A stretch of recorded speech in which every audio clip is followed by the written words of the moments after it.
You're listening to Creating a Universe, a Love Anarchy podcast hosted by William J. Rogers. On this show, we follow the journey of creatives, artists, and entrepreneurs who are making a name for themselves in the ever-evolving landscape of today's industry. Featuring an insight into both Love Anarchy and the Lovaniverse music universe, as well as the individual projects and stories of each of our guests, from the music industry and beyond. So whether you're a budding creative or simply interested in what goes on behind the scenes, this is the podcast for you.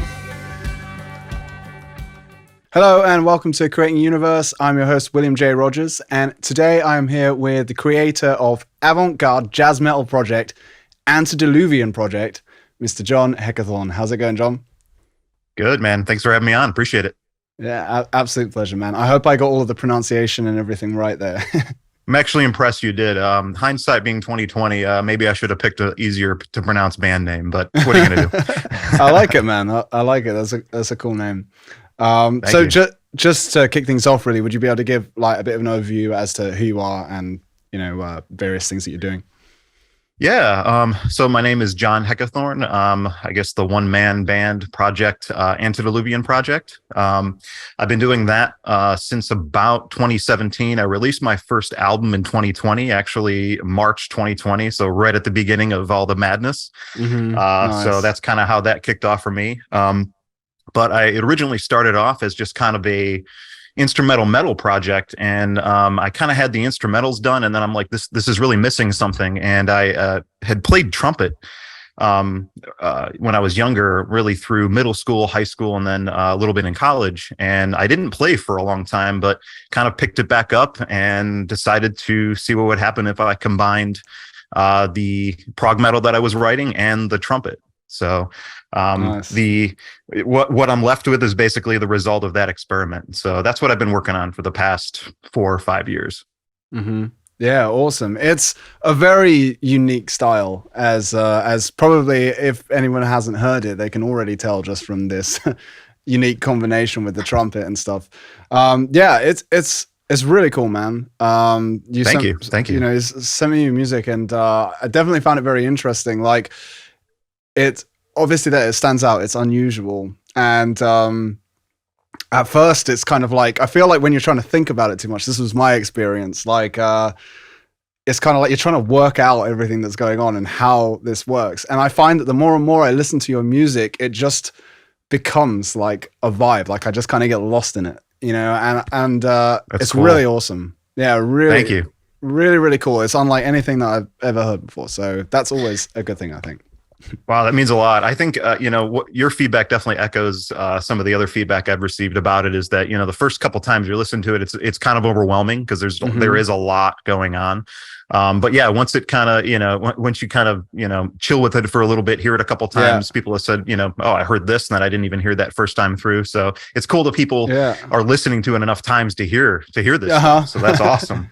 Yeah. I mean, my first impression, I still really liked it. I didn't, feel like it was necessarily too much or whatever. I was open-minded enough. I just felt like, the more I eased off of kind of trying to intellectualize it, and trying to understand it, the more I actually, enjoyed it and just kind of thought like, I'm really vibing with where this music is at. It seems to me to be, I mean, maybe I just need to listen more, but it's obviously very progressive in structure. To the point where it's like, I would say quite far from conventional song structure and much more kind of like soundtrack, thematic, mixing like ambience and stuff like that as well. Yes, is definitely. That fair, would you say? Oh, yeah. So interestingly, I think a lot of the result that I'm left with as far as the final product, I guess I can get into kind of a lot of that comes from how I recorded it. So it all started off with basically me experimenting with recording my live drums. So I picked up drums after I kind of dropped trumpet earlier in my musical career, probably about 10 years ago. And I had already had this interest in drums. Maybe it's like the primal aspect. There's just that raw, just you hitting something with a piece of wood that always was something that was interesting to me. Nice. And I was very influenced, especially with my dad growing up. He played drums. So when I was 8 years old, I remember sitting in his car. He had an old Chevy Malibu, tan Malibu, one of those one of the 60s, 70s Malibus. And I just remember him listening to Rush, 38 yeah. Special, a lot of these old 60s, 70s rock bands, Boz Scaggs, some of that earlier, almost fusion type rock. And he was air drumming to it. And I thought that was the coolest thing in the world to see my dad air drumming to this music. So Nice. that I can honestly say 8, 9 years old was probably the start of as far as the drumming side. So once I had kind of dropped trumpet and really stopped playing, I picked up drums and I actually joined a reggae band in college. Wow. And we played, really, it was just local things, on campus, stuff like that. And really picked up the drums. And when I got to the point where I was trying to record, especially around 2015, 2016, it became much more of a reality that you could record on your own. So this is it's a pretty new phenomena that you could do an entire production in your bedroom. Yeah. And I was fascinated by that. So I got into that aspect and just got some mics and started saying, well, can I record at least to hear myself play, to hear myself and then improve? Because recording yourself is a great way to improve, because you can get just unmitigated feedback by hearing yourself play. So then I just kind of slowly started mixing and started wondering, how good can I get these raw drums to sound, and started recording some ideas. So all of the original, that original first album that I released was all started as drum parts, and then I wrote on top of those. Wow. So a lot of that started off by being very mechanical, very rhythmic, and then you get the trumpet part added, which is mostly all improvisational. Most of that is not written. A lot of it I didn't figure out beforehand. Actually, it's been difficult to relearn some of it, to try to do some playthroughs, because I'll think back, like, I don't even remember how I played. I have no idea how I played that. That was like 3 years ago, just jamming at 2 o'clock in the morning. I don't remember how that went. So combining a lot of these elements, and I've especially been influenced by soundtracks, Star Wars. I can think back, if I had to think back to like the OG original trilogy, Back to the Future, Indiana Jones. When I was a kid, those were the soundtracks that I was really interested in. So I definitely, your point is taken. I can definitely hear and see the influence of that soundtrack element. Yeah.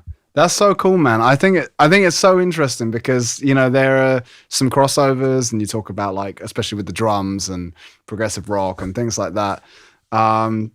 But then, you're kind of blending things in such a less usual way, let's say. So I find it very interesting hearing about your process, man. Very, very cool. So Thank you. Appreciate it. where now you've kind of gone back, I'm interested in how sort of your whole journey came together, and at what point the trumpet came into it, and sort of like your musical background in general, just like fill in those gaps. Yeah, so I guess you can start it off 8, 9 years old with in the Chevy Malibu, and then around 12 years old, I started. It was either 11 or 12. I started on cornet in 6th or 7th grade as kind of like a starter instrument. I had done, I think a year before that, maybe 5th grade ish. I think I had been introduced to piano, and that was just an instrument that didn't resonate with me. I just wasn't interested in it, but it introduced theory. So that's kind of how I started off with a lot of music theory. Then I started playing cornet in middle school, progressed to the trumpet, continued to play through middle school and high school. I played at a pretty competitive level. I was doing, solo and ensemble contests. I was very involved with it, private lessons, that kind of thing. And when I got to the point where I was, getting ready to go to college, interestingly, looking back on it, it's almost like music was not something that I even thought of as a possibility to do as a career. So I really just kind of, took a back seat. Just because, that's not the usual route you take to success, is doing a music degree. So I actually got into history because I was always interested in history, and I wanted to become a teacher. So after the first semester at college, I kind of was really less interested in the performance aspect, as far as studying trumpet professionally. So that kind of dropped off. I still took some private lessons freshman year of college, but after freshman year of college, I really, for about 7 years, didn't play at all. Wow. But I have to say that then picking back up with the drums kind of developed me in ways that maybe otherwise I wouldn't have. The other thing during that time that was important is I got into a lot of different kinds of music, especially progressive rock, progressive metal. I was huge into, when I was in high school, it was all about punk rock, and I listened to Sum 41, and that was kind of my intro to metal. There's a lot of the early Sum 41 stuff is very metal, and that was kind of my introduction. And I got into more of the, I guess you could say, mainstream metal bands, and their discographies, Metallica, all of those. And slowly I Go ahead. Sorry to interrupt, but am I right in thinking that I feel like I heard somewhere once that Sum 41, they were like a Metallica tribute band or something at some point? I think you're right. Yeah, they originally, especially the guitar, at least the main guitarist, I think, was in a Metallica tribute band. Yeah. Nice. That's cool. So that's just, I guess, how that would bridge over. But yeah, it just, just came to my mind as you said it. But please continue. Yeah. Sorry to ramble. No, not at all. So it's like, so you bridged over from the kind of pop punk stuff to the mainstream metal stuff. Yeah. So, and when I was in college, I started to meet people that started to expose me to some of these more progressive styles. Like, hey, have you listened to, the original was Porcupine Tree.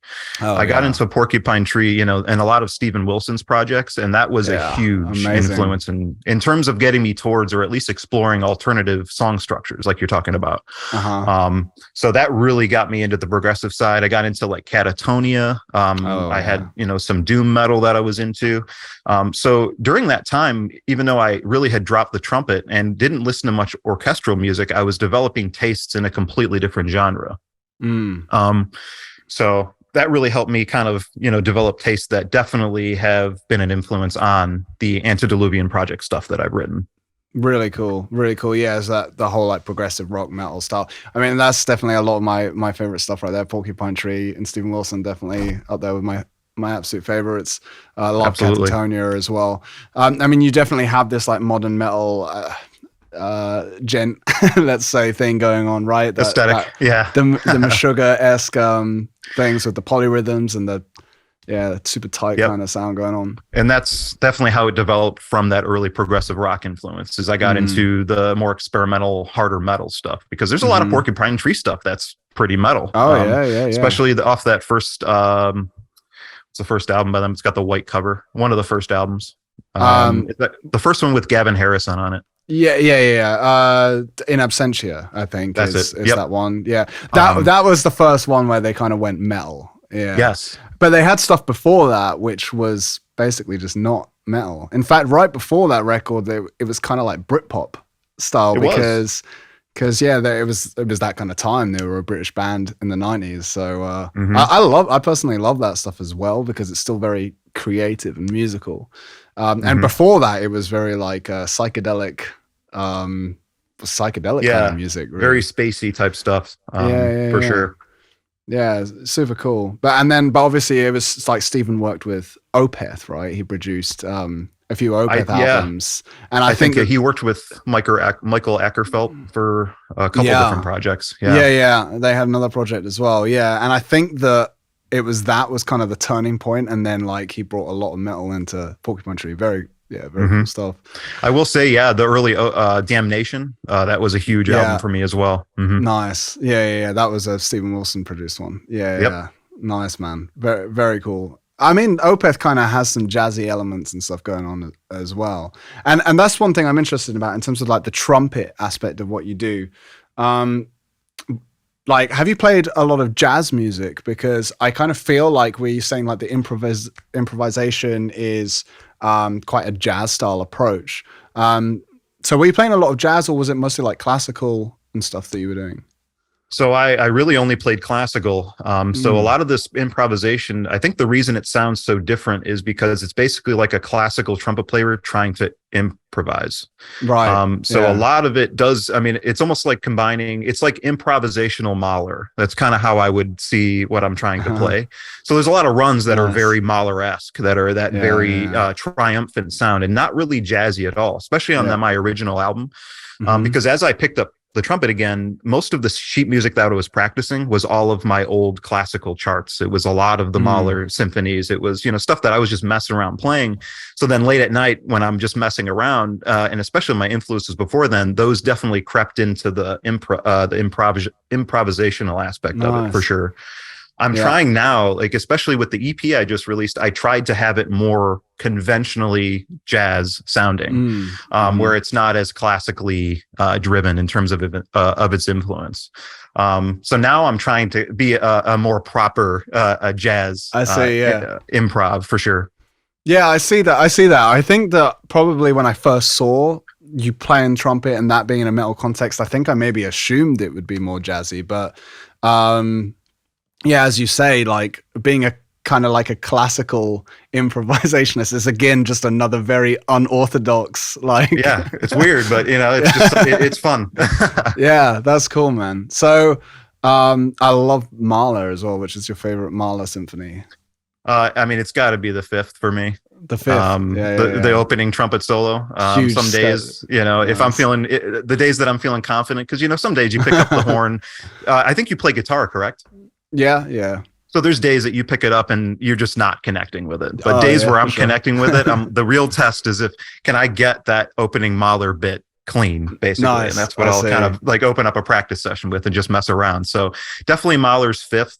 But Mm. really, I mean, I like a lot of the later stuff. A lot of the funeral marches, the ones that Mahler Hmm. wrote around the time I think his father passed away, or there were other events that I think really influenced his Yeah, yeah, yeah. writing style. Hmm. So I like a lot of the later stuff. But the discography of Mahler, I really the whole thing I just love Yeah. for sure. So would you call him your favorite composer?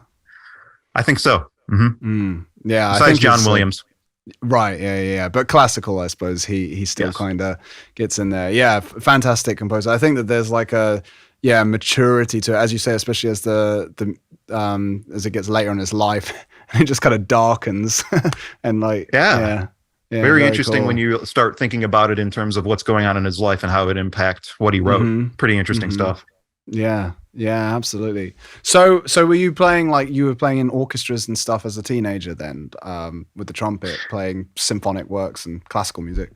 Yeah, I played in both in public school and I played in church. I also played in Hmm. some locally produced like show tunes, plays, Oh, cool. playing in pit orchestras, stuff like that. Wow, you did quite a lot then. So yeah, Quite involved with during that. especially high school and the first couple of years after high school, I was pretty involved with playing Wow. trumpet in that respect. Yep. And so what are your thoughts on the classical world and the classical approach? Well, I think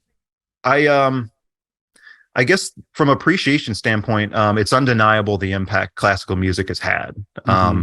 and I love it. I enjoy classical music, but it's not something I want to curate. As a career, and that's fine if that's something you want to do. If you want to be someone that is a performing, the greatest works, Yeah. in Western culture, we could probably say so. Undeniable Yeah. the impact they've had, but what I'm more interested in doing is how do we take the instrument from that point and develop it. Hmm. So that's really what I'm interested in more in doing. Hmm. I think the classical pedagogy is valuable from a training standpoint, but in a lot of circles, that's kind of where it ends. Hmm. Your involvement with your instrument is mostly curating these works that have been played a certain way, Yeah. and you kind of fit in a box. And don't get me wrong, some of these players, they're the best players and they're technicians For at their sure. instruments. Yeah, yeah. But I'm much more interested in trying to explore where can we take these sounds into the 21st century and combine them Hmm. with other elements. Um, Yeah. I suppose there's kind of a difference between being a musician and being an artist, right? that's an interesting Would, question. I think would so. you Yeah. say? I think so. Yeah. I, Well, I, I think that, I hope that's fair. no, I think you're right. I think in terms of, I think you can be an artist when it comes to the classical methodology, Hmm. especially when it comes to the expression or the interpretation. I think it doesn't necessarily, the artistic aspect doesn't show itself in a classical setting as much in the improv area, but Mm. more in your interpretation side I of see. things. Hmm. So trying to, interpret the music how the original composer interpreted it. There's there Hmm. very much that curating aspect to it. And there's Hmm. an artistic side of that. Yeah, Um, sure. but I just can't see the, playing that every night for 40 Hmm. years as being an exciting thing to do for me. Hmm. Yeah, I suppose you're never going to be able to push new boundaries with it because that almost defeats the objective, right? Yeah. Yeah. Yeah, and So I mean, clearly, artistically, you have a lot of this orientation towards pushing boundaries, considering the music that you make. So, you know, fair. it I appreciate it. makes sense. Yeah, it makes sense that you've come that way. Okay, so um, you have two main releases, right? That you mentioned, the album and the EP. Is that right? Yep. And I'm like, I'm interested in these releases, and like you said that there was a slightly different approach on the more recent EP. I kind of felt like maybe the album is a little bit more accessible, even. Maybe again I need to listen more, but I felt like the EP, as you say, it kind of gets even more sort of jazzier and a bit more avant-garde, I would say. How would you talk about them? You're the expert here. Well, a lot of what I've done is very much the result of experimentation. So, a lot of it isn't as intentional as maybe people might imagine it to be. A lot of it is done based on that more improv mentality approaching it. This one was one where I actually wrote some of a lot of the melodies first and then recorded the drums. So this is where the process definitely influences the outcome. Another thing I'll mention too is like in my when I was learning how to mix and really learning how to produce my own music, I watched an interview with Mick Gordon, who did the soundtrack of the Doom 2016, and then I think the Doom Eternal. And he did a presentation, I think, at the Game Developers Conference in 2016, 2017. And something that he said really has stuck with me is change the process, change the outcome. So if you're doing the same process every single time you write music, you're probably going to get the same result. So what I really challenged myself with a lot of the stuff I wrote after the album was changing the process up and trying to get out of my comfort zone. One thing I did was I have separate sessions that I record things in. So I've got the drums, I've got sound design, and then my trumpet parts that I record in 3 different files. So if I'm working on, say, a chord progression with synths and stuff in my sound design session, I'll bounce that out, import it into my trumpet session, and then start recording over that in that completely separate session. And a lot of that is just because if I'm doing it all in one, I'll start tweaking the volume on a kick drum when I'm actually supposed to be writing, a trumpet part. So I get really distracted on stuff and then I would open it up the next day and be like, what was I doing? This sounds worse than when I started with yesterday morning. So that for me was a different way to kind of look at it and really start committing to things that I was writing. The other thing too is this EP doesn't have that as many synth lines or synth backing, and I used mostly trumpets for the background synth pad sounding things. So that was kind of a bigger experiment to kind of make those things work and stacking things and really just trying to get crazy with what I was doing. So your point is definitely accurate. I was trying to almost get a lot of the craziness out of my system with this EP for sure. Because I'm finding a lot of the stuff that I'm writing now has much more of a regular structure to it. Okay, that's interesting. Yeah, nice. So that's kind of something in terms of the evolution of what I'm trying to accomplish with it and how it's developed. Yeah, that's really cool. I mean, I'm certainly I find it very creatively interesting, and like there is a lot of ground covered there, and I could imagine. Yeah, your musical style kind of working into different contexts. So yeah, that's very exciting to hear, man. And you do have some different things going on. You have like some vocals and things that appear here or there. Some guests, I believe. Yep. One of them actually, when I released my album, it was probably about a week after I released my album in 2020. I think it was March. So I think it was still March when the female vocalist Flora Lynn hit me up. She actually found one of my tracks on Reddit that I had posted, and she hit me up and was like, "Hey, I'd love to collaborate on something." And that's kind of how the track "High Jump" with her vocals ended up. And then she did another guest spot on another track I released earlier this year. So she was on 2, and then there was a guy named Christian Fitzharris who did some vocals on 2 tracks as well. One was on this past EP. So really cool to add that vocal element. It's something I'm looking into doing as a part of the overall project. In terms of adding a vocalist. Adding like a vocalist to the project. Yeah, I'm looking into that, or in terms of maybe trying them out myself, possibly. I've been experimenting a little bit, so. Cool. Okay. And do you have a kind of vocal style in mind? Because there's a mix going on there. You've got rapping and all sorts. Yeah, I kind of see it definitely more of a combination harsh vocal and clean for future stuff. Nice. Wow. Cool. Yeah, that would be very interesting indeed. Yeah, very very nice. And Whether it works out, who knows? um, But yeah, definitely something I want to give a shot. I like that though. I like the as you say, you have perhaps a bit of a stream of consciousness process, or like you're kind of like creating a structure to to have like chaos, contain chaos within almost, you know. And I love that. Yeah, it's basically my process is distilled down to fuck around and find out, Yeah, because I don't know what's going to yeah. happen, but it's the messing around and experimenting that I find really Mm. fun. Cool. Yeah. And there is like some samples and things that you have there with these kind of more like maybe philosophical quotes and things like that. I was interested about perhaps your like the kind of philosophies and stuff that you're interested in, especially in context of this music. Great question. So that aspect is definitely something that's ongoing. Hmm.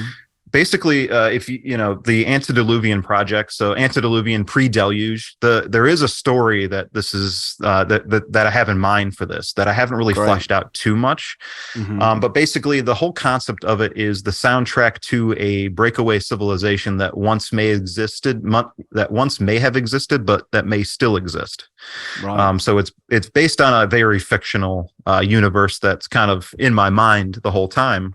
Nice. But a lot of it is very much based on, science that is based on almost a completely different understanding of, our current model of matter as being, physics is very much based on matter and how we, define that. And instead of it being really focused on the matter-based physics model, it's more based on an esoteric type thing where it's much Awesome. more, yeah. So different technology completely in this hypothetical civilization that once may have existed, but is definitely fictional Mm. in my mind. So that's kind of where the name came from. And definitely, Hmm. if I had to think what I was thinking of when I was writing it, was trying to describe this civilization with sound. So that's Mm. where a lot Wow. of this, it is very much that triumphant, sound but also futuristic, but Yeah. almost ancient, I wanted to Yeah. combine Yeah. ancient and futuristic. Um, Wow. so that's where a lot of that comes from, for sure.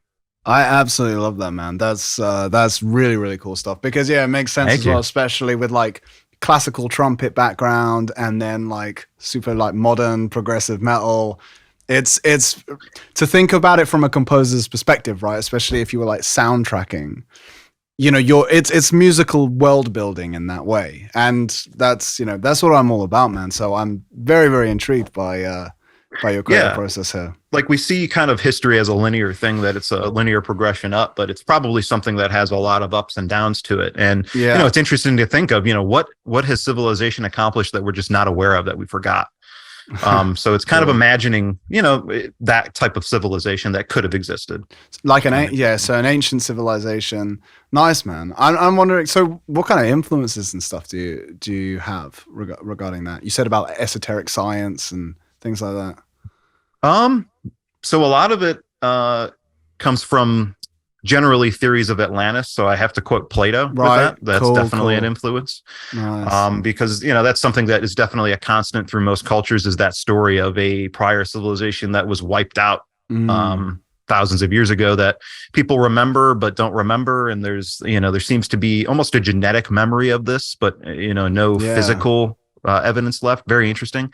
Yeah. Um, I originally was exposed to kind of a lot of these ideas with Graham Hancock. So he's recently done a Yeah. series Cool. on Netflix, kind of controversial, surprisingly, Yeah. Yeah.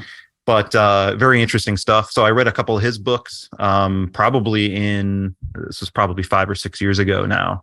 Mm. Fingerprints of the Gods, definitely one that I read. Cool. And then reading a lot of the existentialist writers. I mean, you have and then psychology as well. So Yeah. yeah, a lot of Jungian stuff. Mm. Then a lot of like Nietzsche and other branched off existentialists from that frame of mind that really were Hmm. exploring the esoteric and almost a cult interest in things. Hmm. Manly P. Hall, that kind of thing. While you can't take everything they say as fact, it's at least captivating stuff that they're talking Mm. about, to kind of Hmm. consider those as possibilities. Yeah, man, I absolutely love that way of thinking. As you say, it's not about taking everything as fact or at face value, but it's certainly inspirational, to say the least, just to think outside the box like that, right? hmm Yeah. These perennial things, perennial traditions, they've been around for a long time. There must be a reason why. And it's interesting, kind of thinking about these things from a primal level, Mm. for That's sure. really cool, man. I mean, what's super cool is that considering your music is mostly instrumental, I couldn't help but pick up this vibe from it a lot, and Oh, that's so cool. yeah, considering you're talking about that now, there's actually quite a lot of depth. You're talking about like, psychology and philosophy and history and all of these things that all of that is going into music in a way that's not as blatant as like you writing lyrics there or like or saying it. But yeah, it's funny like that. It's there, and that's really cool, man. So I'm happy we kind of like Thank fish you. that out. That means a lot. I appreciate it. Yeah. If someone can Mm, kind of relate to that aspect of it on a deep level, that's definitely the goal. If someone can relate to my music on that level. So that's awesome to hear. I had nice. heard John Williams describe, because I would have to say my biggest influence on trumpet is Maurice Murphy. Nobody talks about Maurice Murphy, but he's the lead trumpet player of the London Symphony Orchestra. He was. He passed Mm, away, I think, in about 2011. hmm But when John Williams was asked, basically, about his sound and how, what he writes for that orchestra, he said it's always has Maurice in mind, and he wrote basically all the trumpet parts with thinking about it from it's the sound of a hero. And hmm that really stuck with me as far as what I'm trying to accomplish with the instrument is I want, with all the chaos going on, I want the trumpet to be the constant, the hero of the story, hmm to be, more specific. I love that. So I thought that was really cool. Mm, Um, and a little bit more about Maurice Murphy because nobody talks about him, but everyone's heard him, but nobody knows who the guy is. hmm Soft-spoken Brit in the London Symphony Orchestra. His first gig with the London Symphony Orchestra was recording the A New Hope Star Wars soundtrack, which is Wow. really, really interesting. I mean, Yeah. imagine, Wow. the first notes he may have played with the LSO was the opening theme to Star Wars. I Oh mean, man. talk about the influence that sound has had. Yeah. So that's what I'm really trying to continue is that, that crystal clear sound that's my imagination of the sound I'm trying to accomplish with it. Really cool, man. Really cool. I don't know about you, but like for me, I've often thought that the music of Star Wars is potentially even the greatest suite of music of all time. Um, I as such a big statement that is, I have to agree. I mean, I can't. I mean, yeah. I mean, it is. I honestly stack it up with Mahler, Beethoven, Yeah. Mozart, as far as something that encapsulates, almost the, a civilizational impact, of something like hmm that. I definitely I agree. I think it's that. It's like yeah, it's that it's up there on a musical scale, but it's the fact that like it's connected to this whole other thing with the world building and the characters and the storytelling. One of the greatest kind of stories of a generation that just lives on, and that music Mhm. continues to come back, and people are essentially doing variations on a theme by scoring new Star Wars movies and all sorts. So yeah, it's Yeah. incredible. It's really interesting that, really like with civilizational impact, when you're talking about that, it's interesting that art seems to be the most long lasting result of, Mm. civilizations. It's crazy that now we're still listening to symphonies that were written, Hmm. centuries ago. Hmm. It's crazy the amount of impact and the longevity something like that can have. I wonder how long people will be listening to the Star Wars soundtrack. In 200, 300 years, are people still going to be Yeah. listening to it? I would say Yeah. probably. Yeah, probably. I mean, there'll probably still be Star Wars franchise going in some way, shape, or form. Let's I see. imagine, yeah. Yeah, but going back to what you said about like the trumpet being the hero, well, in context of Star Wars and John Williams, but like also with your music, I found that really interesting because it was another thing that I mentioned to you when I first heard it, which is that um, again, like hearing the kind of more avant-garde nature of your music and all the progressive metal djenty stuff, I almost kind of thought that like you're going to be like shredding the trumpet, doing some like crazy kind of bebop free jazz thing or whatever with all this crazy metal, but it's not really like that. Not for the most part. Like, it is actually quite a contrast. You have this like total, sometimes like really heavy doom kind of, you know, djenting and whatnot going on, but then actually quite like smooth melodic trumpets and stuff like that. There were certain tracks that I said to you, like, if you isolated just the trumpets, which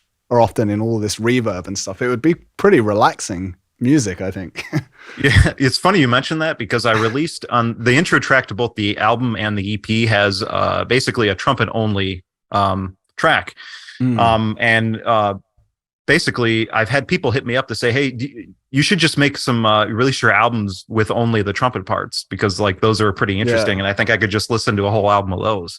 So I'm actually working on just bouncing out the trumpet parts of my last EP. Yeah, why not, if you have it? And basically just do an ambient version, because people seem to be like, hey, that sounds really cool. I wonder what it sounds like in isolation. So yeah, really cool contrast. Not something I really did on purpose. As far as the complexity, I think I'm moving towards more complexity, because I think I have a better understanding of what I'm trying to do. Whereas a lot of the last two projects that I released were very much just experiments. And when you're, you know, especially, I don't know if you can relate, because I know that you've also written some music, especially when you're first starting out, I think naturally they're going to have more of experimental sound, because you are experimenting. You're not really maybe as intentional with everything you're doing. And I definitely wanted to kind of experiment with it being more of a kind of like a bed that everything sits in, as far as the trumpet sounds go. Yeah. I see that, man. I see that. And especially with the improvisational aspect to it.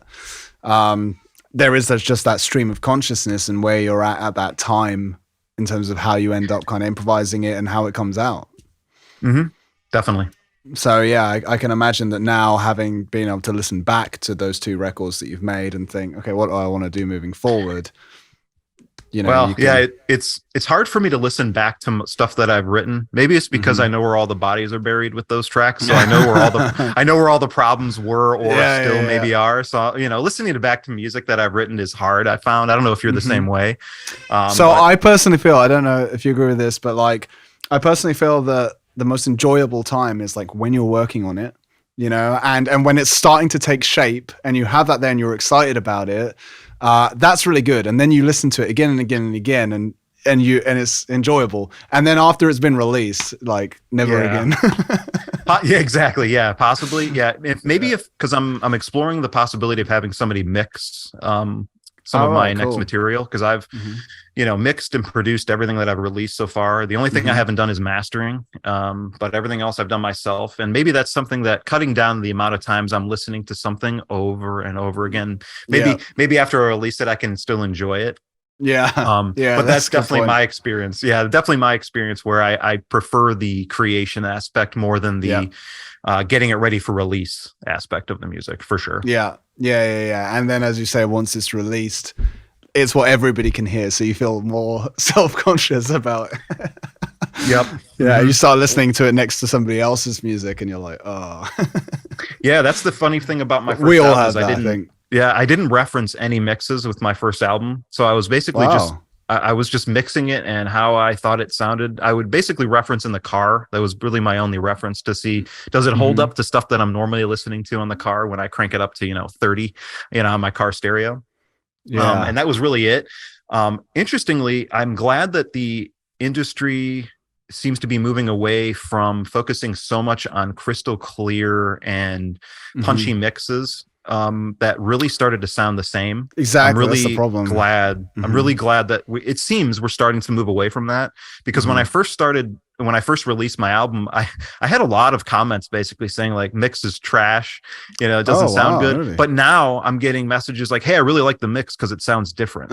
So I think that's a really cool phenomenon we're seeing. And I think it's good for music in general that things are starting to sound different again. I agree. Like, it just adds character, it's as you say, like, especially modern metal, it just became a sound, or has become a sound. And a lot of people just fit into that template, and it works so well that, like, why differentiate? And then, but we have had too much of that. So I think it's only natural.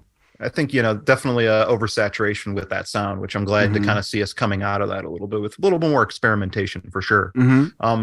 Your last artist. So I had I have to tell you, it made me nervous to watch and listen to your last podcast, because I was like, oh really? Man, these look really professional. I got to bring my A game. I listened and watched to the last one you did with Ohakade.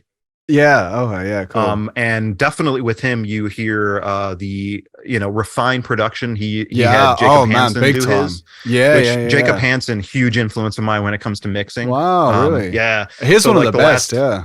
Oh, absolutely. So him, Jens Bogren, like a lot of the guys. Jens is my fave. Yeah. I think I might have said that with Oha, but you mentioned him. Yep. Yeah. Daniel Bergstrand, another one. For sure. Awesome, man. Super influential. But the fact that he has a lot of that, Oha has that very experimental symphonic sound mixed with Jacob Hansen's the polish he puts on his mixes, but they also sound natural. He's got a great combination of the natural but also polished sound. Yeah, it really does.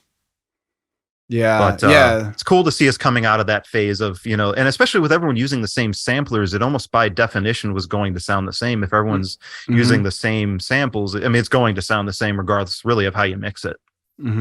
Yeah, sure. Yeah, I agree, man. I think especially with your music, because it's just kind of like doing its own thing anyway. It really makes sense for you to have that character. I'm actually surprised to hear that people were not liking it, because I actually was really impressed by your production and the mixing.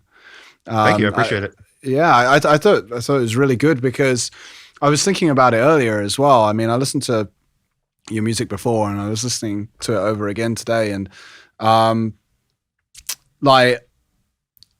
first of all, like you hear everything clearly, like in terms of the metal elements, like they are punchy, I think, and there's that clarity there. But because it just feels like there's an atmosphere around the whole thing, especially with the trumpets, which are like very kind of they have a lot of ambience to them, and so because it creates such an atmosphere, I was thinking like it's hard to even compare this music to something else or another modern metal production or whatever, because it's just doing its own thing. It's in its own world, and I kind of can't help but feel like I'm sort of floating in space. This is kind of like suspended in a different reality somewhere. That's so cool. Yeah. Yeah. Which, going with what you said, like it makes sense perfectly. So yeah, man, I think that's so cool. Like you kind of make your own rules, and that means that you can mix it in whatever way just adheres to that vision, and you've done that, man. So it's pretty cool. Yeah. I'm curious, I'm wondering if it's something that, this is kind of a hot topic right now. I'm not sure how interested you'd be in covering it, but the whole phenomena of AI. Oh man, dude, that's crazy, man. I was so interested in that was in my head as well. And I wondered if that would be something worth thinking about. Please go on. It's an interesting topic. I was thinking about this because I was thinking about, what questions may Will ask when I'm on this podcast. And one, I'm wondering if he's going to ask about AI. So I was kind of thinking about it. I want to take a more positive stance on it, because I think so many people are taking the AI as its default going to replace artists. Now, don't get me wrong. I think we're heading towards a world where the possibility exists that eventually music is going to be impacted a lot by AI. I mean, it could get to the point where, when I come home from, work one day and I say to, whatever device is listening to me in my living room at that moment, hey, I'm in the mood for Porcupine Tree, Rush, and Metallica, and it may make music on the spot based on what I'm in the mood for. I mean, I wonder if that's a possibility that exists. But I will say that I think that with AI, I think it will only make music made by humans more valuable. Because even now, people can sense when music even made by humans is not genuine. I mean, we can all look at art or things created by people and kind of know, like, that was art created to just, to be itself. And, it was made as the final result was really the only important part of it. It's a, kind of an end-based project. Whereas you see projects that you can tell a ton of passions put into, and people can see these things. So I think, there's always room on the top shelf with most things. If you are different, if you're doing something, original, if you're doing something that is, from a place of being genuine and is based on your tastes over time, I don't think that's something that can really ever be replaced by AI. So I think that human-based art is always going to have its place. I just think that the threshold for what is good may increase. That's Or what's interesting. perceived as good. So I think that, it may just make human-made music more valuable because it's something that differentiates it. If we have a ton of AI-produced music, it's going to make people that make real music, the people that are making real music then are going to be the people that really are committed to wanting to do it, that maybe, have something to say. So I see a lot of danger with AI, but I'm trying to see some of the good in it that can happen, for sure. I see that, man. I think in general. What are your thoughts on it? I'm curious. I think I generally concur with you, man. And I think it's definitely healthier to have a positive outlook instead of thinking that we're all doomed in the future. So, and that's not to say that there are negatives that are associated with it. It is a bummer to see, especially the guy that did my last album, the EP artwork. Yeah. I found him on Instagram. It's a bummer to see people like that, are usually contracted to do, smaller band, stuff for less money. It's, not something that is a commission of thousands of dollars to do from a lot of, there are artists that's what the cost of entry to even be considered, it's going to be up there. But a lot of these smaller artists that are doing really cool things all of a sudden are going to be replaced by AI because people would rather just, put their prompt in and then release that as their album artwork. I think that's where I see an issue with it, because I want some human element in tastes that aren't my own to be influencing that artwork. If I put in a prompt, like for my album artwork, say if I'm releasing something, it's still based on only my taste because I'm telling it what to do. It's an interesting thing we're kind of proceeding in, because if I order right now a Chipotle burrito and I specify what ingredients I want in it, there's a possibility I'm creating a unique burrito based on what I tell it. But did I make the burrito? Am I the person that's the chef in the back making it? No. So I think that, there is an importance to, at least me, in having someone else import their tastes on my idea that maybe produces something I'm not going to expect. For sure. Okay, but theoretically then, okay, I think that's a good analogy about the burrito, but I'm thinking like, to a sense, like I can imagine how this is difficult for people in the position like what you mentioned. But if you are an artist, if you're the creator and you have a vision in general, and right now we're looking at that through the lens of being a music artist, and now you need some artwork. AI becomes a tool that enables us to actually achieve that with ourselves. We don't have to necessarily study super hard at our instrument and then production and then also illustration and all of these things at once to be able to make something all by ourselves. Like, it's ultimately like tools that improve to enable us as creators basically to do more. So I kind of think that in a sense that's a positive. It creates an equality of opportunity in a way. But then if you want that external, if you want like another creator to have their spin on it, like you suggest, like I think that you're definitely going to have a big range in quality and taste and style of like people who actually use these tools in the first place. I mean, I know that like what I try and type in on Midjourney doesn't look anything like what some people are able to do with it, and especially the ones who I see who are best using the AI tools are professional illustrators.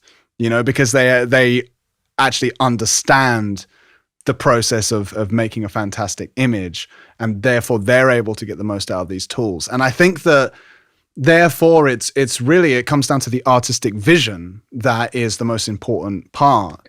And then instead of doing it on a paintbrush, and then like it evolved from a paintbrush to like Photoshop or whatever, and now it's evolved from Photoshop to art generator, I kind of think it just creates like less and less barrier to like the pure creativity and the creative potential of us as human beings, I think. I agree. Yeah. And I think you're bringing up good points there from that, an overall, big picture standpoint. Mm. It's the same thing too when I think about like software like Ozone, for example, Yeah. where you have these mastering Yeah. suites. It's Did yeah, that yeah, yeah. replace mastering engineers? No. Hmm. It's kind of that same thing where I still want a mastering engineer to listen to it because Yeah. it's not based on my tastes anymore. But if you It's don't getting have if you don't have the budget for a mastering engineer or something or whatever it is, yeah, it's better it's than a no tool. mastering, right? Correct. Yeah. You'll get So yourself yeah. closer than you would have otherwise. Yeah. So Hmm. I think that's the main point, is that we need to just continue to see these things as tools Yeah. and Yeah. not 100%. a verbatim replacement Hmm. for people, for sure. I think that that's it, man. I think that's the key. And I must admit, like, as I say, like, I do feel for those people, the artists and illustrators in that place in the market right now. Does make things difficult, and I do think that music will be next sooner or later. I agree. You know, production as well, as you said, things like Ozone, like automating the mastering and stuff like that. We're only going to get more of that as well. You know, it's gonna get to a point where mixing is gonna be easy because you're gonna be able to kind of automate the whole process and then maybe tweak it. You know, I personally wouldn't complain about that, to be honest. It saved me a lot of time. No, I mean, even there's advanced plugins like Soothe is one. Really popular. Soothe 2 especially. Yeah. A lot of these, I mean, this is kind of how I see mastering and even mixing going, where you can have you can gain match and mix match versus I can basically upload a track to Ozone and reference that track, and it'll get pretty close to the levels. Now it may squash the hell out of stuff if I haven't mixed it properly, but it can get me into the ballpark, which I think is a great tool. It just makes it more accessible. The point that you bring up that I think is the biggest point of this is that with all the tools that make it easier, hopefully the focus then is on the quality of the music and not, the production aspect, because that's something that you can, for the most part, automate. Yeah. So I think that's huge. Mm-hmm. Totally agree. Yeah, that's cool, man. That's cool. And I just think that, again, just about taking the more like positive mindset rather than a pessimistic one, which can be easy to do. I just think that like artists and all of us who will end up being affected in the long run should really ideally focus less on the work that they're going to lose and the completely new realms and avenues of work that these kind of tools are going to be able to create. And I think that there are already some that we could think of that it unlocks huge potential. But I think going forward over the next years and as this stuff becomes more normal, we're going to be operating on whole other levels of like creative projects that just wouldn't be impossible without these kind of, it wouldn't be possible. Yep. So yeah, it's opening doors potentially. Interesting on that point, like in using technology, especially with my project. Early on, in order to record, I lived in a condo at the time, and I couldn't actually record using a regular microphone on trumpet. So I used a method using it's called the Yamaha silent brass. So brass players, they have basically this system where it's a practice mute, but that you can hook it up to headphones and then hear yourself playing. And it's basically, it uses modeling software so that you're not really hearing yourself, you're hearing a model of it through this mute. So you put a mute in, so then it's silent. Well, I figured out a way where if you use a different TRS cable, you can plug it into your interface and basically then record. Yeah, I could record. So I never even heard of this. That's cool. Yeah, the first album was recorded entirely using the silent brass. So there wasn't a single regular microphone recorded with the trumpets. And what's interesting is when I had posted a couple times on like more conventional trumpet forums with people that are more along the lines of that traditional classical pedagogy, and the process. It's amazing that they basically responded by saying, you're not really playing it then. Even though I'm really playing it and it's modeling the sound, it was interesting that whole people were so thing, isn't it? Yeah, that attitude and that almost that knee-jerk threat to what currently exists. And I kind of see that as where AI is now, where there's that initial reaction, but then I think eventually it'll soften to where then we can focus on what's the quality of the art that's made with that technology. Yeah, 100%, man, 100%. It's all going to come down to the creative vision at the long run, and for us as human beings to appreciate one another's creative vision and collaborate on things. And the tools will all just be so good that we can create whatever the hell we want. Right. Yeah, exactly. Mm-hmm. Yeah, that's interesting though. I've obviously I'm not a trumpeter, so I never actually even heard of that technology. But it makes sense. It's kind of like guitar amp sims as well. Now, like only a few years ago, it was very like. Now, like plenty of people are using plugins on professional mixes. So Yeah. I mean, I don't know if you're familiar, but there's a guy, a mixer named Adam Nolly Getgood, who mixed a lot yeah, of he's another one of the Periphery. best. Yeah. So that's one of my big influences when it comes to the mixing side of this whole endeavor. Was watching his videos in like 2016 and like pausing and then zooming in on his computer screen to see what plugins he's using and being like, oh, well, that must be the secret to what he. Obviously, as you learn, you realize there's much more to it than just a plugin. But yeah. He revolutionized the sound of a lot of those plugins for the last couple of years, working with Neural DSP. There's so many productions now. I mean, the Spirit Box, the newest Spirit Box album. This is going much more mainstream, but then Bleed From Within's album that he mixed, all using basically amp sims. I mean, commercial records now are being made with no real amps. Even 5-6 years ago, that was something that everyone was like, no, there's no way you can do that. It doesn't sound the same. But now nobody can even tell. Yeah, I mean, first it was like the modeling amps, right? I mean, I'm using a Kempo for most of my stuff, and the Axe FX and all of that. And then, but plugins is just a whole other level. You don't even need a unit, any hardware. And I'm not even using real guitars. I'm programming them. So that's a whole other level. Supreme form of blasphemy in this case. So really me using the fake amps, not a big deal. Yeah. So I mean, I do find that interesting. Like, I did say to you as well, I think that your guitars are probably the best program guitars that I have come across. Wow. Yet. Unless there were any that I heard that was so good I didn't know. but I don't think so, because I've heard some, questionable program guitars. So how do you find that process of programming guitars? And you've just never resonated with playing guitar yourself, or? No, I mean, I guess I had an interest in learning, but with a lot of these things, you really don't know how much it takes to learn a lot of these skills. So I got to the point where I'm like, I want to learn guitar, but do I have the time to learn guitar, or really the desire? It's hard enough to keep up my chops on trumpet and mixing and production that I'm just like, I'll probably leave that to, the software side of it. But in terms of the sound, definitely influenced by the early 2000s metalcore sound that everyone kind of references when it comes to what is that ideal sound. Early Killswitch Engage, a lot of those early albums. Then most recently, I think the biggest reference that I've used is the band Amur. Oh yeah. They were a huge influence in terms of how I got into more of the progressive metal from Porcupine Tree. So I heard one of Amur's early albums and it just blew my mind. But the guitar sound on Look at Yourself, I think it's the White Album, is probably one of my favorite guitar sounds. So it's kind of my reference in terms of that.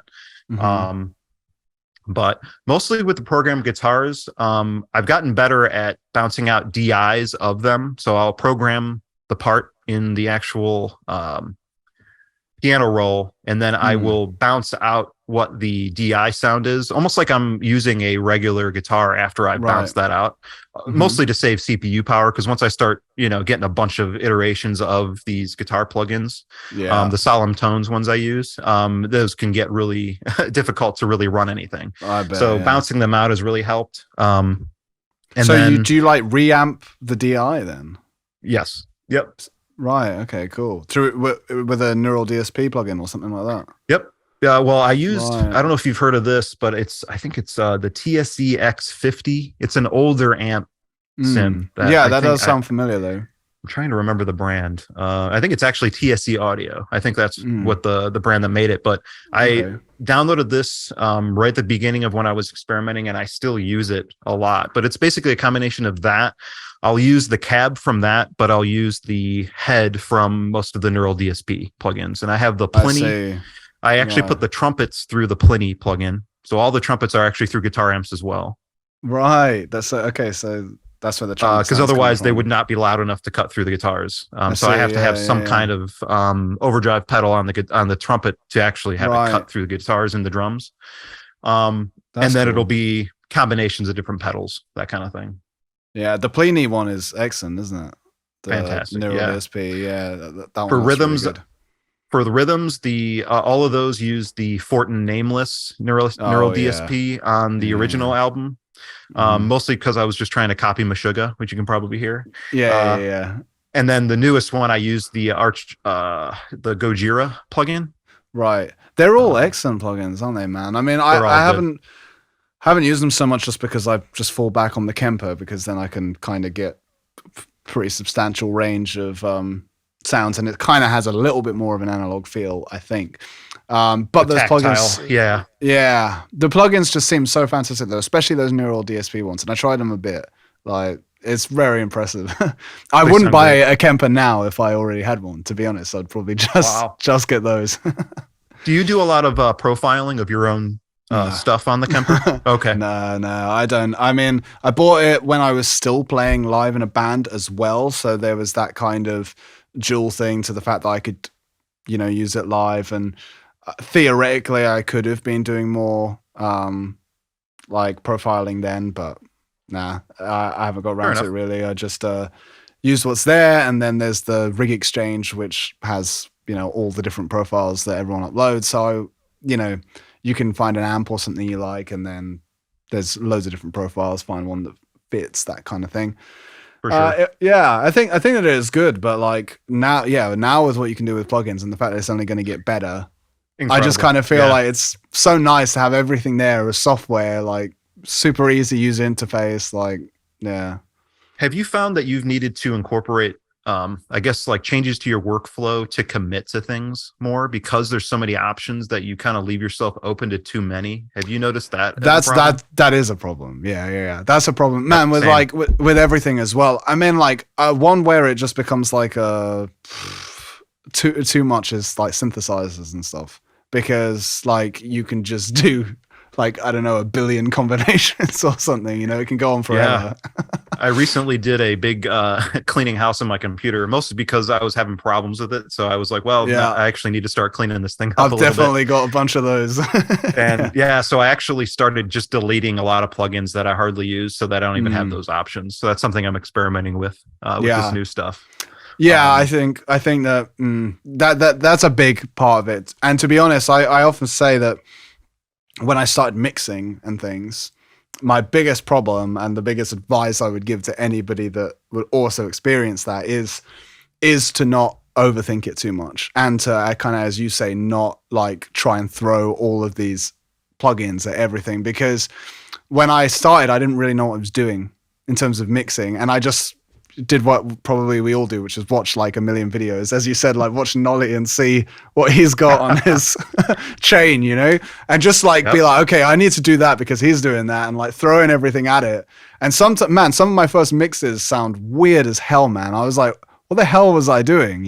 If someone went on I have a SoundCloud, Oh, and I nice. did the first production I ever did was I recorded a cover of one of a Periphery song, and it Wow. sounds atrocious. And it's yeah, like listening back now, I'm like, wow, that sounds great. It just sounds like a Yeah. tin can, basically. Yeah. It's cool to kind of go back and listen to older stuff, but it definitely is humbling. Where you're like, man, That's it. I did not know what I was doing. Yeah, But that's the thing is like that's where what I really learned is like when it really comes down to it, like you really do just need to use your ears and listen to it. Like that's what it comes back to because like you can think about all the plugins and all of the technical mix aspects you want, but like does it sound good? And I think that that's probably what we were both doing there is getting too caught up in doing it how we think we should do it instead of actually just listening to it and being like, yeah, but this sounds like super tinny or whatever it is. yeah. I So think a lot of that has to do with school and how we're basically taught there's a right or wrong, and a lot of people are yeah, just a lot of the result of that is you're just terrified to be wrong, so then you end up yeah. doing nothing. And a lot of things that I've had to learn with the mixing is not almost like being aware of the rules generally, but also knowing what you can get away Yeah. with. Mm-hmm. So now I'm really focusing on, before I was like, I need to, if this mix doesn't hit minus 6 dB on my master, I got to rework this whole thing. Now I'm like, does it sound good? Yes or no? Yeah, Simplify it. man. Yeah. That's it. Yeah, 100%. I think that's it. Yeah, it should always come down because then it's all down to like taste, right? And that kind of goes back to what you're saying about all modern metal sounding the same, and then it actually kind of starting to differentiate again. Like, it should differentiate according to your taste, right? Like, I made this and it sounds like this because I think that sounds good. And that's all that it really needs to be. You know?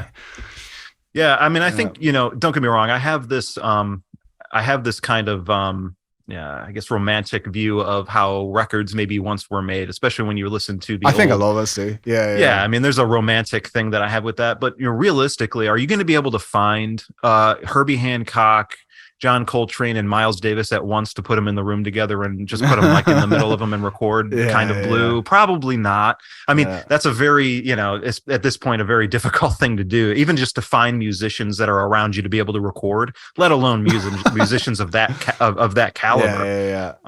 It was a different climate at that time, man. Like, it can't go back to world. That. You just couldn't release Kind of Blue now, and for it to have that kind of impact that it would have at that time, even though it still sounds amazing now, Yeah, people would be like, mix is terrible. Yeah. On Reddit. Yeah. What did they do? Yeah. Well, they just record this with one mic. What the hell? And now instead, because it's, of when it was, like, everyone's going to praise that instead. So yeah, it's all perspective, isn't it? It's all relative. Yeah, man. For sure. Yeah. But I do think that going back to the program guitars, the fact that you bounce them out as DIs and reamp them through like amp, even if they're amp sims, I think that's probably a big part of why your program guitars sound so good. That could be. That's definitely, I think, part of that combination. The other thing I will say that I didn't mention before is I program them to the drums, which I record and play. So if I'm programming guitars to imperfect drums, it gives the guitars, I think, more of maybe a natural sound because they're not snapped to the grid. Yeah, and that's another thing that's super interesting, and once again, just something that's like different about you, because I think that there are probably many, many, many people, myself included, that are like guitarists, or that can play guitar and therefore handle the bass as well, but then program the drums because, that's an easier and more accessible thing to do. As we know, like in metal especially, like a lot of the drums are using samples anyway. So you can program the drums, it's going to sound great.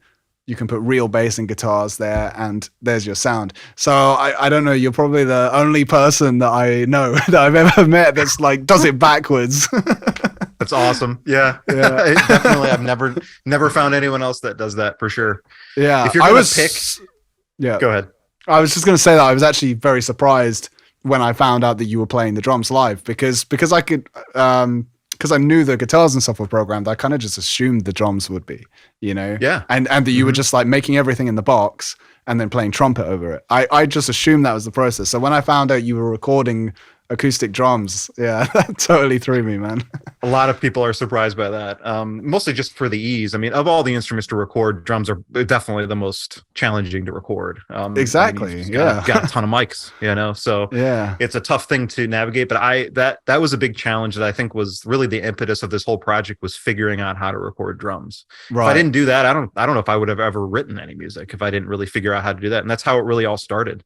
And then you slowly start, building on what you originally started as. It's also funny to kind of see what you imagine when you started is usually never where you end up.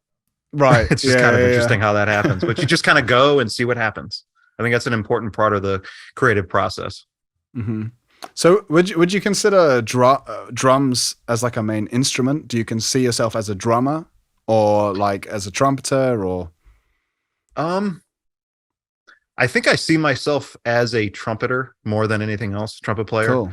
Okay. I want to get more into recording playthroughs of drums. I just, I'm not at the point where I'm comfortable with my playing to really post a lot and that's where you're clearly a great drummer. I mean, like you play some pretty technical progressive metal, and thank you. And you're letting that kind of drums kind of go to the background, like, as you say, didn't even necessarily realize you were doing that, Yeah, and maybe it's because I picked that up after trumpet, and and really in performance wise, the only experience I had was playing in those the one reggae group. Other than that, I haven't played live in front of people in terms of drums ever in my life. It's just been a basement something where I'm really just shedding on my own by myself. It's a very, introspective type thing. And I think that's what I found to be the most challenging is translating that in terms of performance. I'm really recording the drums to get the sound and not necessarily to post a video of myself playing. So I have people asking me, hey,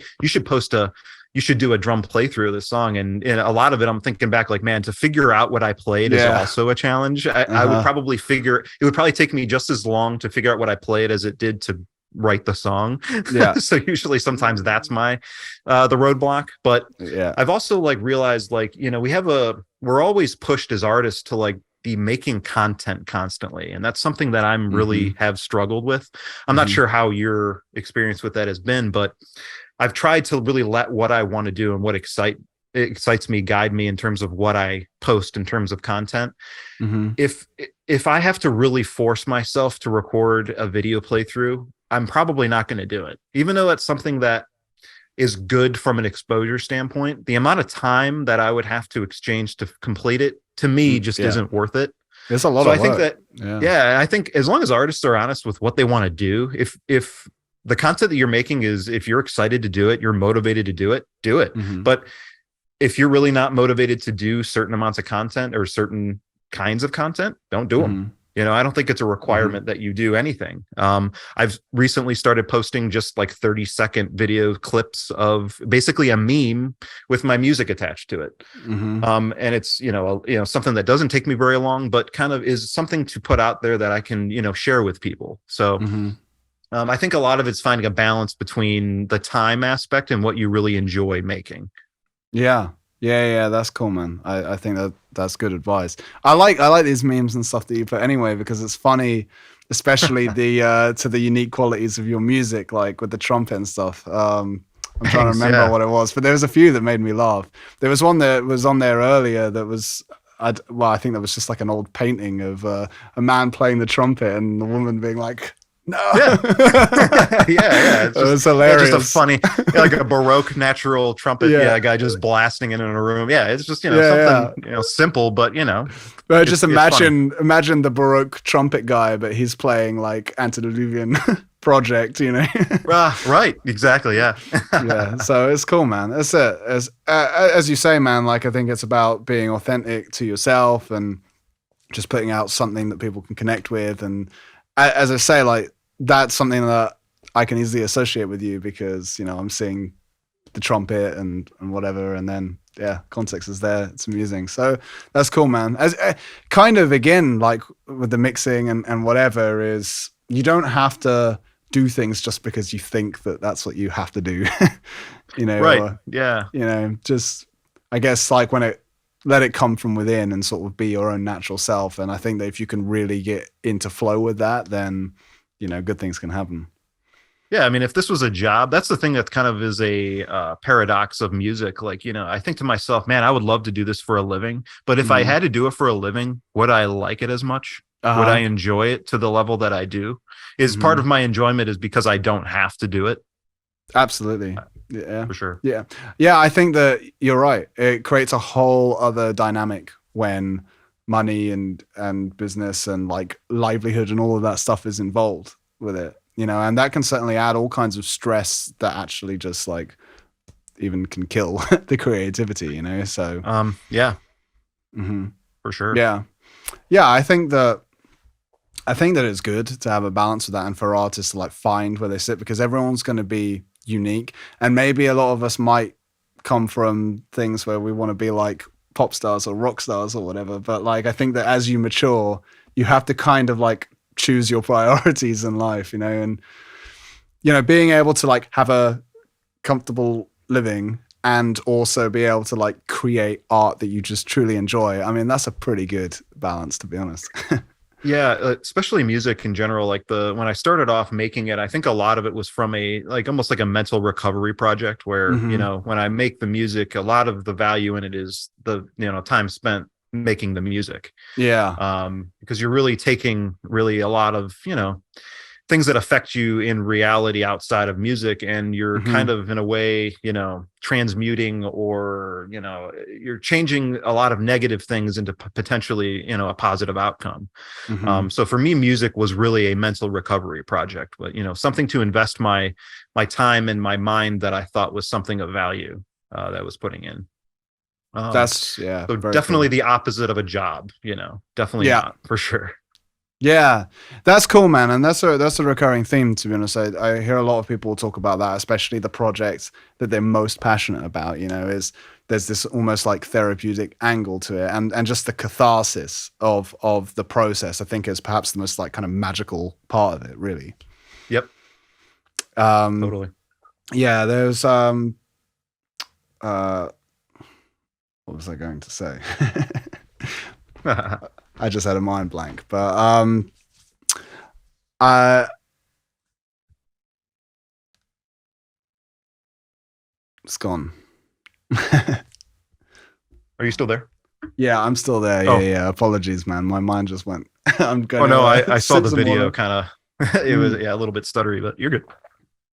What kind of stuff are you working on right now in terms of music? Do you have time to work on your own stuff, or are you mostly more involved? Because I listened to the intro podcast you did, is like the 45-minute intro with just you, and you're kind Oh, of going over cool. your history and stuff. I thought it was really cool that you're using your platforms in terms of the love anarchy things, and a lot of the way you got into that was kind of to recover from things in your life. I thought that was a Mm. cool part of that talk that you Oh, did.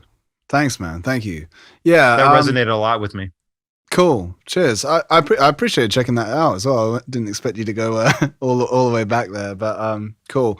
Yeah, yeah. I think that that's what it is for a lot of us, a lot of artists and creative people and musicians. Like a lot of us, perhaps come from some sense of that. Like we create music and art and these kinds of things for that cathartic process and for our own kind of like therapy in a way, or to like find out who we are in a way, or have a reflection of that. And whatever it is. I mean, yeah, I was definitely always really drawn to music for that. But then also I've always been really interested in other artists, and their processes, and just like I guess that sense of relation and like connection that we can all kind of get from it. I mean, I think that's what everyone gets from music, whether they create it or not. Is people will get their favorite music and the stuff that resonates with them because it really tells them something about themselves. And maybe they like Yeah, wear it on a t-shirt and things like that because they want to tell other people that that's what represents them. And yeah. When you find music. that song that just makes you go, "Holy crap!"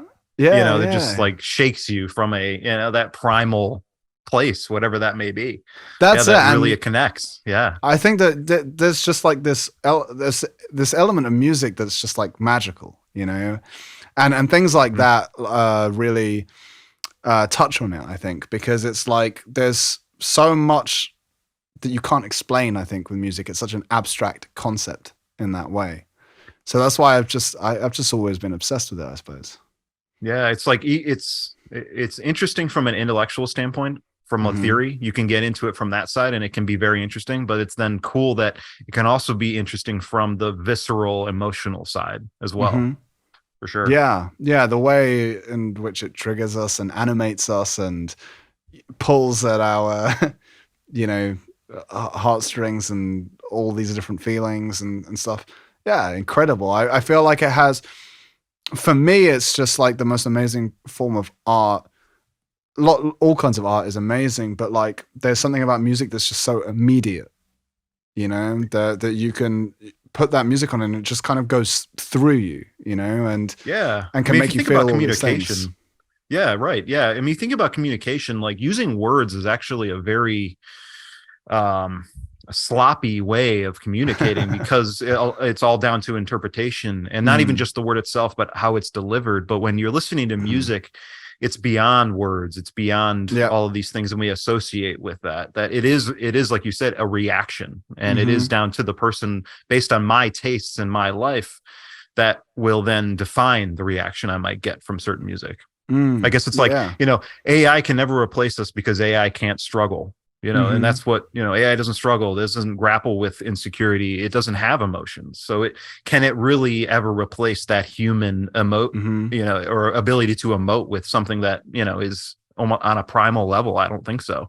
And it Yeah. comes down to that. It really does. How you lived your life and how your experiences influences how you might react to music. And I think that's such a cool thing for sure. Mm-hmm. Yeah, really cool, man. Really, really, really cool. The thing that I was gonna say when my mind blanked was just on that thing of like the catharsis and the therapeutic nature of music, and it was something that you said that reminded me of the kind of esoteric science that you mentioned a while ago. Just in that transmutation, right, of lead into gold. It's like a trope Yeah. The of like alchemical. Yeah. alchemy. Yeah, and yeah, and that's kind of what what the creative process is almost. Like, especially a lot of the time when you're refining perhaps negative emotion and such, which a lot of us do, especially in metal. That's a large part of it. We take that and we transmute it into something great. Something Something that didn't valuable. exist. Yeah. Right. Yeah. You're making something out of nothing. Yeah, Mm-hmm. exactly. Mm-hmm. So cool. Yeah. But then, going into, as you said, like words, even, being a sloppy form of communication, like yeah, there is so much that you can communicate through music, even without words. Words help, obviously, because then you can be like, this is what the song is about. Here's what all the words say. But even without that, whether a song has words or not, you can listen to a song and not even really listen to the words, but you know what it's saying. And a song or a piece of music cannot have any words, and there's still so much of it, like classical music, which like has so much depth and feeling when you really kind of allow it, it to connect with you. There is just so much feeling in that, and so much being communicated. That I think that that's the thing about the sophistication of classical music, is that it is able to say so much without using words. Yeah. Right. That's definitely a huge part of it. I find it interesting too that we're in today's music industry. It's much more focused on singles, which I Mm-hmm. find okay. Which there's nothing wrong with that. Mm-hmm. When it comes to like a body of work, do you prefer to listen to artists that release in terms of format of an album, or do Mm-hmm. you like the single format? So I think that I am by no means conventional, but like I listen to albums all day long, man. Yeah. I love that. I love a more substantial piece of work that I'm going to sit and get into that vibe for the next whatever 30 minutes, hour, whatever it is. Like I'm Mhm. happy to commit to that, because then it's going to allow me to explore what this artist is offering through that. Like, yeah, I find it kind of uncomfortable in a way to switch too quickly between lots of things. I must admit, I don't even really listen to playlists. Not usually, not for Yeah. general Neither do I. enjoyment anyway. Mhm. Maybe if I was like practically trying to look to discover artists or something, it'd be useful. But yeah, as an actual listening experience, I would much rather listen to the album. But yeah, so I guess you're the same. Yeah, and I think that while there's nothing wrong with recent singles, I think to your point about the impact of these classical pieces, I think the body of work that they are, I think, is a Mm-hmm. huge factor in terms of Absolutely. the impact that they've had. And a Yeah. lot of artists, like I usually, if they release a single, I'm usually always like wanting more. It's like if Yeah. Mahler only released the first part of a symphony. Yeah, but I want to even hear. that, even like a movement of a Mahler symphony is so much more substantial than a single, right? That's a fair point. Yeah, I mean, bad example. You're right. no, I think it's a good example, but it's like it's as if Mahler released the first like I don't know however many bars of his Yeah. symphony. Yep, exactly. Yeah, I want more of that. I want that complete work. Yeah. So it's interesting how it's changed there, but I still think there's a big value in the album format as far as I evaluating a breadth of work for sure and giving more. Mm-hmm. The way I see it, and rightly or wrongly, and it's going to vary for different artists and different styles. Pop and mainstream is kind of its own thing. I'm not really too fussed about that.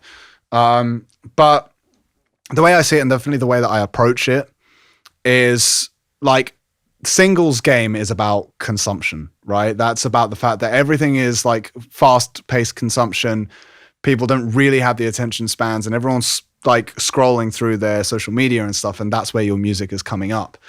So, you basically, if you're like, here's a new single, everyone check it out, then that's a piece of content that comes up. And if you're like, here's a new album, everyone check it out, it's the same thing. It's another piece of content. People are like, oh, cool, scroll, And so why that's where the single game comes in. Is like, why would you put in like 10 times the amount of work, or maybe 100 times the amount of work doing a full album when you kind of almost have the same amount of buzz on a single? That's right. that's where it comes up. But the way I see it is that, like, for me, I'm thinking about making albums, right? And then I'm just basically breaking those albums down into a campaign, which would be me like steadily releasing lots of singles. And I think that that's always been a thing, that you release a single and then an album, or a single, then another single, then an album. Yeah, yep. Yeah, exactly. The standard stuff. But I think that you just need to kind of release practically all of your songs as singles. That's the way I look at it. And I released 2 albums in 2021, and I released almost every song off of those albums as singles, like one a month. And the thing is, really, I made the album because that was the piece that I wanted to make. But in terms of content, I had this drip going, and so maybe I released intelligently. Yeah. Yeah, I think that that's the way to do it, to be honest. Like, because people talk albums versus singles. I'm not willing to give up albums. No way. Also, if you want to sell like a physical product, like if you have fans or listeners or people in a community that like really invested in you, like to give them that opportunity to get something more significant, which especially in the metal world, people appreciate, then yeah, you can't do that with a single in the way that you can with an album, And so right. to think of it, I think of it more like the album is the collected edition, the full piece, you know, and the singles are all your one shot stories, like pieces of the puzzle that come up as a part of it. That's how I like to think of it. It's funny that like when I first released my original album, I was a bit more of that purist mentality of it's got to be an album, but I've really softened on that, especially like, if you want to have a shot, you've kind of got to play the game to a certain degree and understand what will work in today's environment. As much as it's, you kind of become the old man yelling at cloud, type deal. If it's just, So you have to be realistic of what's going to be successful. But at the end of the day, what's made me feel better about it is at the end of that, you're still left with an album. Like, exactly. Yeah. If you've got your 10 songs that you released over the last 10 months, in a year, you're still going to have a Spotify album that has all of those songs on it. Yeah. And that's what I've really tried to think about my music more is it's a catalog, it's something that, maybe it is something that nobody listened to when I first released it, but it's there that as I develop, it's still going to be there that people can go back and listen to. So I'm glad I did the album. Looking back on it, it was just more work than I ever imagined it was going to be. I don't know if you're so much work to do an album. It's so much work that now I actually like the bite-sized chunks of having like 5 or 6 songs that I go back and forth working on. If one song I'm like, I've heard this too many times in the last week, I'm going to go over to this other one. So now I've got like 5 or 6 songs that I work on at the same time. Nice, and then I plan to release the singles. And if they end up being part of a compilation, like if they, have a certain sonic signature that I think that they could be together on an album, maybe I'd then re-release it as an album. But totally agree where, I've changed my mind on the whole album thing, because it just, the amount of work you put in, it's then it's basically one shot and it's done. Yeah, that's the problem, man. And that can be an absolute gutter. Like if you're not prepared for that, especially. I was not. Yeah. I think there was, this has come up a few times as well, where I've been discussing this with people where, a lot of people have this kind of story where they put a lot into their first big release and then they kind of expected to put it out there and that's it, it will like blow up and then like crickets, Yeah, dude. And it's when you just like, start, when you're just yelling into the void, like when you first starting out is definitely the most frustrating Yeah. spot to be in. But I remember there was a clip from a podcast episode where that came up, and we called it I called it the death of innocence as an artist. You know, it's where like you're doing all this build up, thinking like, yes, here's my amazing piece. I'm going to put this out there, and that's it. My music career is going to be going, and then that's it. It's out, and you're like, okay, yeah, this is just the beginning. You know, now if I can get over this and still continue after this, like kind of essentially like a very big humbling blow. It really is. No, then it really that's is. the music career beginning. You just don't know what you don't know at the end of the day, for sure. And that's what I ran into that wall when I first started, and especially doing a whole album. I was like, you know, this is going to be, I actually thought it was going to be different because it was a whole album. That's why it was going to blow up. Yeah. And I'm like, but realistically, it's just not gonna, you know, especially when you're starting from zero. That's, I think the hardest part for like independent musicians is, you know, when you listen to podcasts with big artists, the path that they took is not going to be anywhere near probably the path that you're going to take. It's so different now. Yeah. And where I think it's really important with your podcast is that you're bridging the gap of knowledge between people that are basically starting from zero and then kind of in the middle, you know, kind of in that mid journey of their music career. Whereas most people starting and listening to podcasts are listening to advice that may be 10, 15 years out of date. And they don't know how to build a career from nothing now. You know what I mean? Yeah, 100%, man. And those artists that might be big, that are sitting on the kind of legacy of what they've built, would have no idea how to advise you to actually do it, you know? And you see things now like Madonna or whatever creating a TikTok, and it's just like cringy as hell, you know? Yeah, but you know, they make a TikTok, or they make like one of these and they've got 1 million followers without even posting it. Exactly. They don't. Yeah, exactly, man. Yeah. So it's a completely different ball game. I think a lot of it too is I've tried to, like, people have asked me like, what did you do early on? And this isn't to say I'm an authority on this subject. I'm very much a small artist, but you know, some people in the, you know, smaller artist community that I talk to on social media and online forums and such.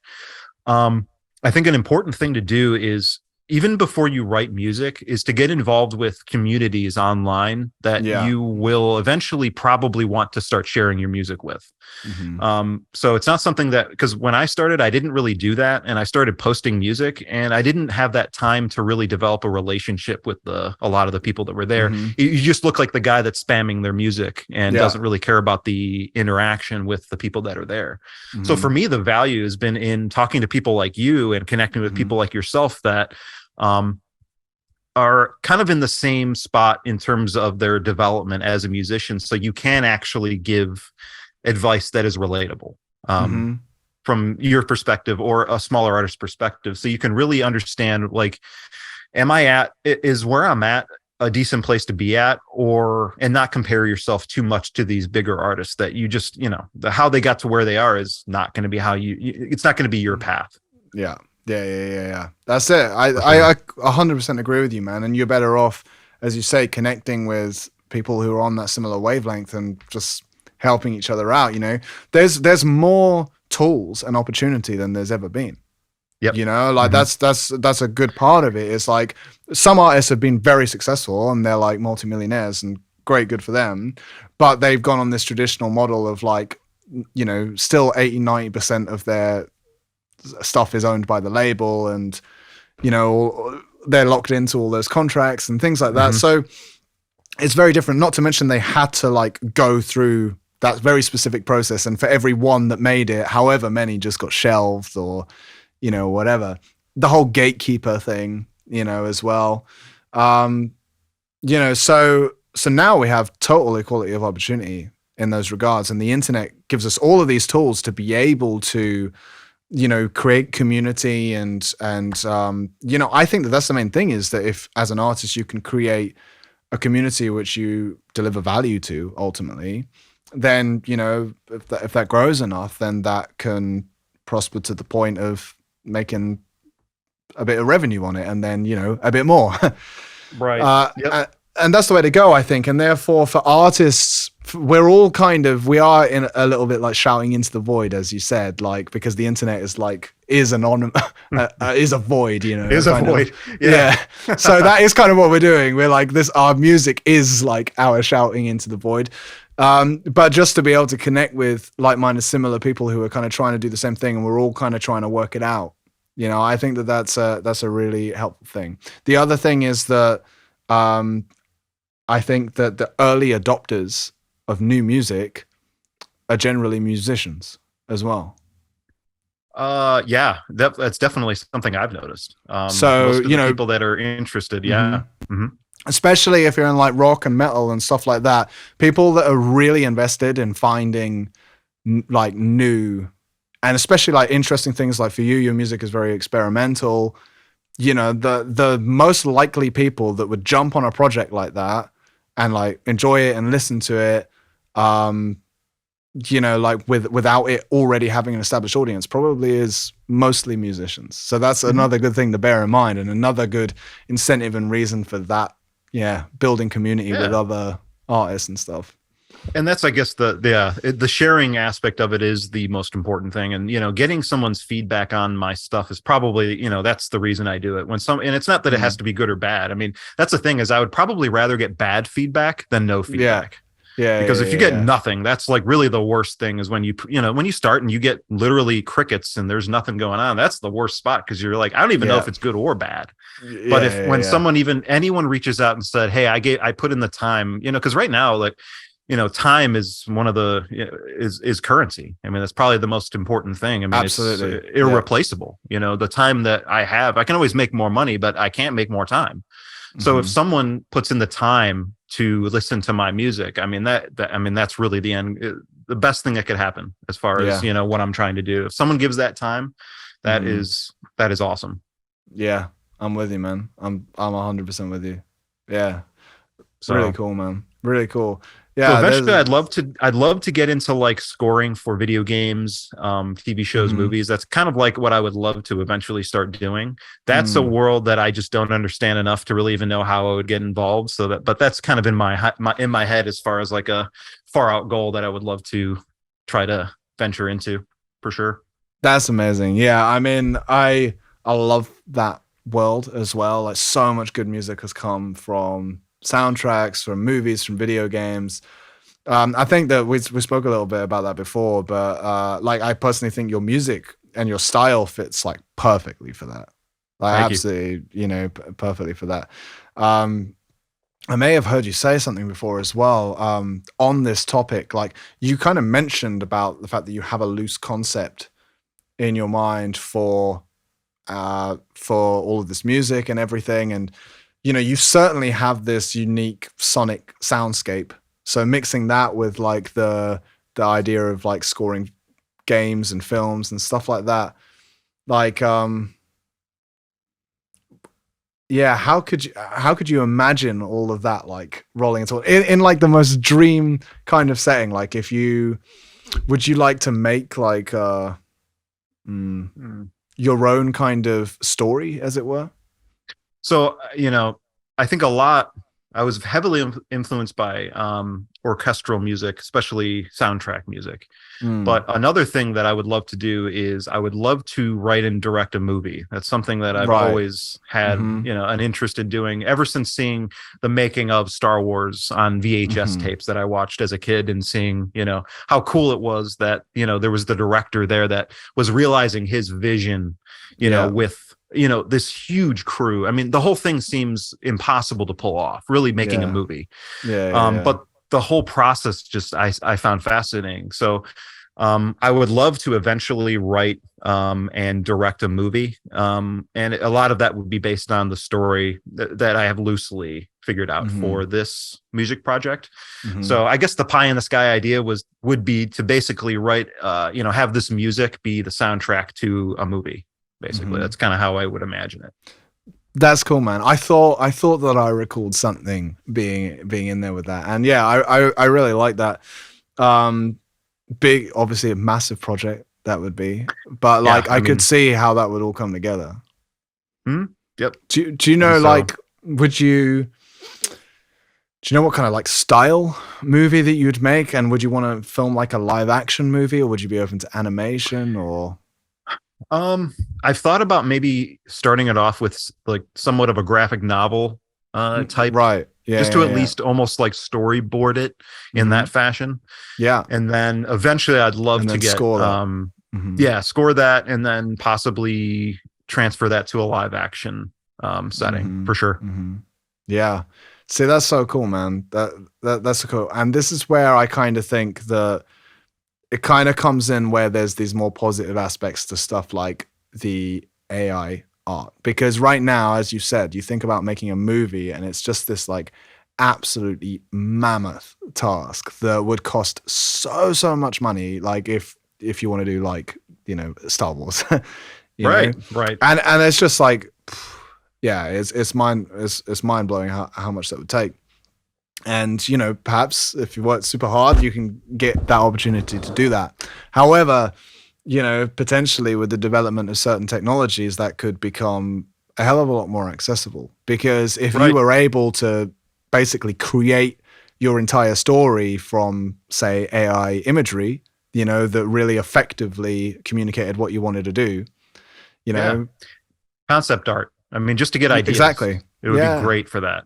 Exactly. Yeah, exactly. And, you know, if that's able to become more sophisticated so you can develop the characters and, you know, potentially even, I've seen some stuff with AI video making as well, even. I don't know exactly how sophisticated that is right now, but things like animation, you know, things like animation, I'm sure that you could start to feed the images from created through AI art into, you know, animation and things like that. Again, I understand the whole like, go on.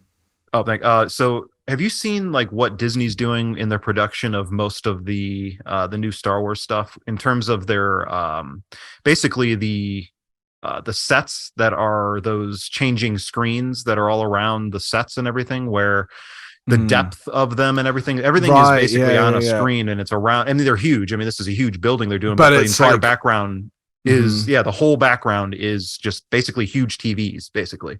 Yeah. And it, you know, the whole movie can be shot in that one room. Now they've done this before, but it's getting to the point now where it is just insane with how it reacts to, it'll influence light depending on how you want it to hit a character or someone standing in front of it. I mean, it's insane the level of detail that the stuff is getting to.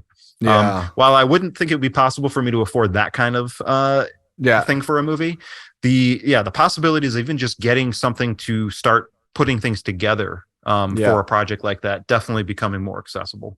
Yeah. And I haven't seen much of the video though. The AI video, I haven't seen much of that yet. I saw someone sent me something with it once, and it was weird. You know, I was like, what's going on here? And it actually used an AI avatar as well. That like so you're like putting in your text and you can like give it your face and stuff, and so it will create like a CG version of you, and then you can just like type what you want it to say and it will say it in your voice. And then it was weird, man. The one I saw was like a news anchor type thing. And so the presenter was sitting at the desk, like reading the news, and then there was all these graphics and stuff coming up, and all of it was done through the AI video stuff. Crazy, man. Wow. It reminds me of that deep fake stuff that people are able to do. Yeah, I mean it scares me where like eventually basically like, you know, the prime minister of England's going to be just an AI, you know, like what you see on TV is not actually a person. I mean, just a projection. Are we getting to that point? Yeah, I don't know. Yeah, that stuff scares me more than people just having fun with chatbot. Yeah, it definitely gets more dystopian with that, like for sure. But yeah, that's a rabbit hole that we've got to be careful with. Absolutely. We could talk another 2 hours about that kind of stuff. 100%, man. I mean, time's absolutely flown by, man. Like it's really cool. I'm sure we could speak about lots of stuff for a lot longer. But I mean, I think that probably a great place to kind of wrap it up for now would just be about your project and, you know, what you're doing now and what you're going to be doing moving forwards, and where you're at with that. So if you are interested in what I'm working on, I just released an EP in the end of July called Rending the Veil. It's 4 tracks. check that out. I'd love to get some feedback on it. So if you listen to it and you like it, let me know. Best place to listen, and I think the best place to support any artist is probably Bandcamp. So if you want to check it out, go on Bandcamp. Especially Bandcamp has the function where you can leave messages underneath the tracks and give feedback there. So I think that's an awesome function of Bandcamp that nobody really talks about. So that other people can see what other people think about your music. So that's really cool. Check out, I'm on YouTube, Instagram. I'm not on Facebook. I might be. I've explored that a little bit, but yeah, I'm on all streaming. So if you want to check it out, whatever your streaming service of choice, you should be able to find it. And I'm probably going to have 3 or 4 tracks out next year, mostly as singles. So those I'm working on now. Yeah, we're focusing on singles one by one. That's it. Cool, man. Cool. And it's Antediluvian Projekt, project with a K, right? Yep. I found another artist earlier that's called Antediluvian, and I started listening to them by mistake. And then I was like, that's not the first there's time no trumpet here. Nope. That's actually that's a more quote unquote mainstream band that was bigger, I think, in like the 90s, if I'm not mistaken. Was it? Right. Okay. I think, yeah. Cool. But cool. Yep, different style. Nice. Okay, cool. Yeah. Well, man, yeah, for sure. People check out Antediluvian Projekt. As you said, sounds great. Yeah, leave the comments on Bandcamp, man. It's man, I recommend anybody to listen to your music. I don't necessarily expect that everyone will like it, because that's what's cool about it, to be honest. Fair enough. Yeah. But listen to it and yeah, tell us what you think for sure, man. I think it's really cool and really interesting music, man. So yeah, Appreciate great. It. And great I thank job you for I thank you for reaching out and listening to it and then being interested enough to talk to me about it. So I appreciate what you're doing. Cheers, man. People like yourself are how I, part of the reason I keep doing what I'm doing is the people like you that are interested in the music that I make. So I do. Cool. I appreciate it. This has been awesome. Cheers, man. Absolute pleasure. Yeah. Cheers. You as well. Thank you for listening to this episode of Creating a Universe. A special thank you once again to John for joining me. I really enjoyed this conversation. Be sure to follow Antediluvian Projekt. You can find all of John's links for it at linktr.ee/Antediluvian Projekt. Links will be in the show notes. That's all for now. I'll see you next time.